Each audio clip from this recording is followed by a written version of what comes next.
রাজশাহী মহানগরীর সাহেববাজার এলাকার স্বর্ণপট্টিতে কারুশ্রী জুয়েলার্স নামের একটি স্বর্ণের দোকানে দুঃসাহসিক চুরির ঘটনা ঘটেছে। দোকানের পাশের ভবনের দেয়াল কেটে ভেতরে প্রবেশ করে দুর্বৃত্তরা প্রায় 200 ভরি স্বর্ণ, 1200 ভরি রূপা এবং নগদ 20 লাখ টাকা সহ প্রায় 5 কোটি টাকার মালামাল লুট করে নিয়ে গেছে বলে দাবি করেছেন দোকান মালিক। ঘটনার বিবরণে জানা যায়, গভীর রাতে চোরের দল পাশের একটি দোকান থেকে দেয়াল কেটে সুকৌশলে কারুশ্রী জুয়েলার্সে প্রবেশ করে। পরে দোকানের ভল্ট ও সিন্দুক ভেঙে ভেতরে থাকা স্বর্ণ, রূপা ও নগদ টাকা নিয়ে পালিয়ে যায়। সকালে দোকান খুলতে এসে কর্মচারীরা ঘটনাটি দেখতে পেয়ে পুলিশকে খবর দেন। বিক্রি করে অনেক নতুন নতুন মানুষেরই হয়। কীভাবে এটা হলো আমরা প্রশাসনের দৃষ্টি আকর্ষণ করছি যে তারা যেন সুষ্ঠু তদন্ত করে এটার একটা সুন্দর মানে ফেরত দেওয়ার একটা ব্যবস্থা করে। ঘটনা তো এটা আমরা তো সেটা ঠিক বলতে পারবো না। কালকে শুক্রবার ছিল, মার্কেট অফ ছিল। আজকে সকালবেলা, শনিবার সকালবেলায় আমরা আসার পরে দেখি যে এইরকম এই অবস্থা, দোকানপাট মানে ভাঙা, সিন্দুক ভাঙা, মালামাল লুট হয়ে গেছে, এইসব আমরা দেখতে পাই। হ্যাঁ জি, আমি একজন ব্যবসায়ী। আমার গহনা জুয়েলার্স আমার দোকানের নাম। এই মালিকের নাম হচ্ছে সূর্য সরকার। কারুশ্রী জুয়েলার্স, সূর্য সরকার। ওনার বাড়ি কোথায়? ওনার বাড়িটা কোথায় থাকেন?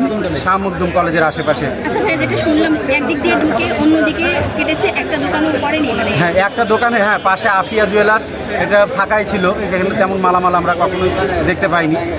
ওনার অল্প ওনার ব্যবসা করেন, তার দোকানে মালামাল তেমন থাকে না। আমরা শুনলাম যে এই দোকানের ভেতর দিয়ে গিয়ে ওই পাশের দোকানটা দেয়াল ভেঙে ভেতরে ঢুকে লুটপাট হয়েছে, এরকম শুনেছি এবং আমি নিজেও সকালবেলা একবার দেখেওছি।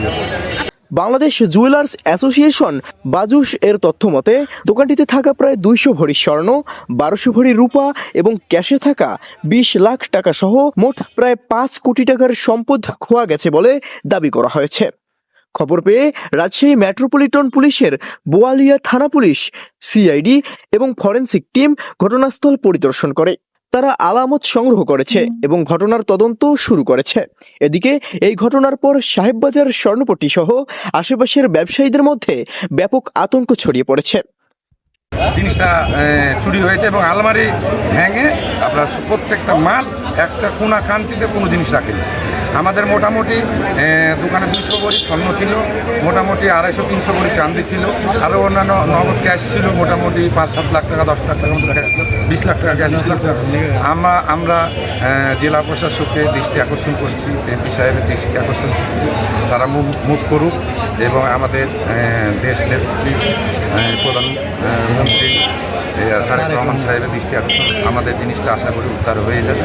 আপনারা একটু সাংবাদিক ভাইরা একটু চেষ্টা করেন, আপনারা নিঃসন্দেহে তদন্ত করেন, দেখেন জিনিসটা উদ্ধার হয়ে যাবে। ধন্যবাদ, থ্যাংক ইউ।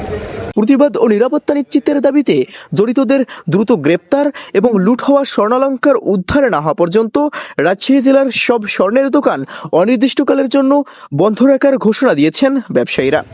পুলিশ জানিয়েছে, ঘটনার রহস্য উদ্ঘাটন ও জড়িতদের শনাক্ত করে গ্রেপ্তারের তদন্ত অব্যাহত রয়েছে। Desk report, Mobashwer Hossain, checkpost.